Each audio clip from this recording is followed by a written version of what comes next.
Good morning, children. Today we are going to discuss the lesson 10. The subtheme of the lesson is Indus Valley Civilization.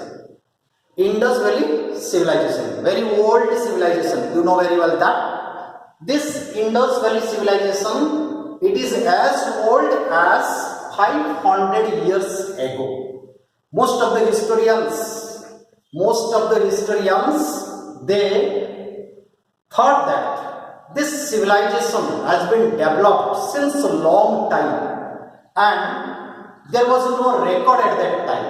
It was very confusing that different historians, when they started giving different ideas, views, then there was a contradictory statement started, and finally R.P. Banerjee and Dayaram Sahani, both of them, they proved that this civilization was as old as 5,000 years ago. It has been developed before 5,000 years ago.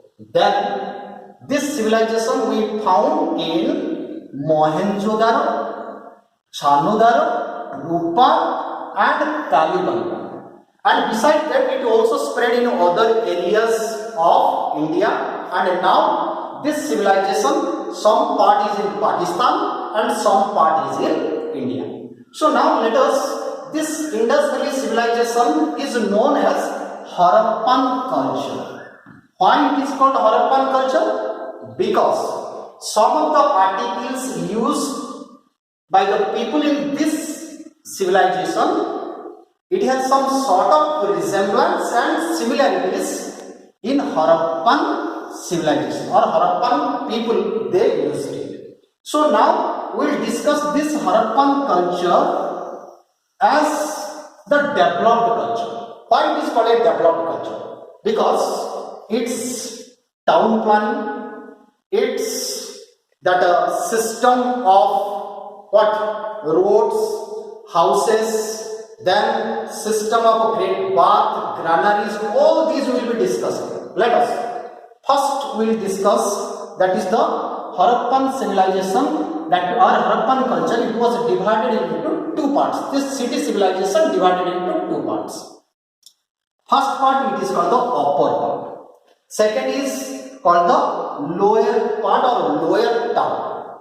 In the upper part, it is called the citadel. Why it is called the citadel? Because it is the central part of the civilization. That is why it is called the central part. Then coming to the lower part, lower town. Lower town means there was no citadel, is not there, and that is why it is called the lower town. And what is the significance of this upper part and lower town? First coming to the upper part. In upper part we find great baths are there, then granaries are there, then we find the town halls are there.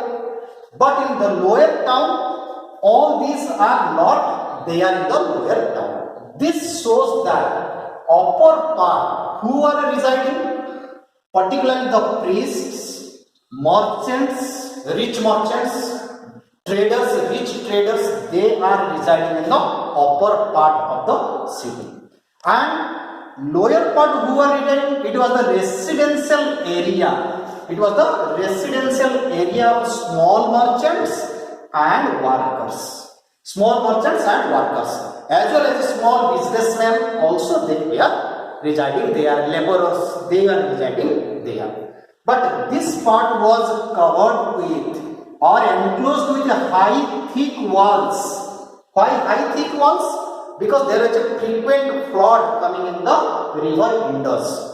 To prevent the civilization, so thick high wall it has been erected. So but the lower part, these things were not there. So now coming to the Great Bath, significance of the Great Bath, it has some sort of religious significance, and it is believed that people, they use this bath as for a religious ceremony, purpose of the religious ceremony.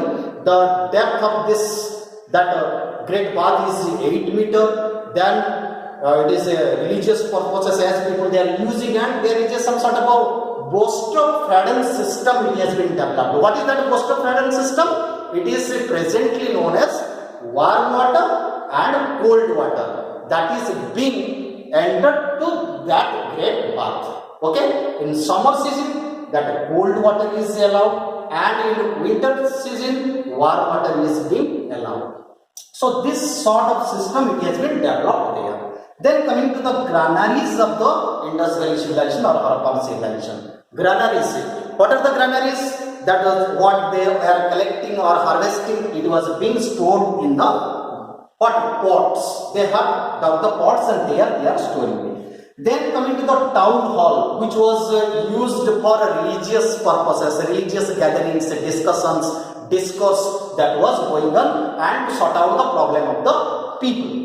Then again coming to the roads of this Harappan civilization, roads are crossed at the right angle, and these roads are constructed with the Tatars, mortars, all these are used during that time. And besides that, coming to your drainage system, well developed drainage system also has been developed in Harappan civilization. It is that means the modern based drainage system can be compared with the drainage system of Harappan civilization.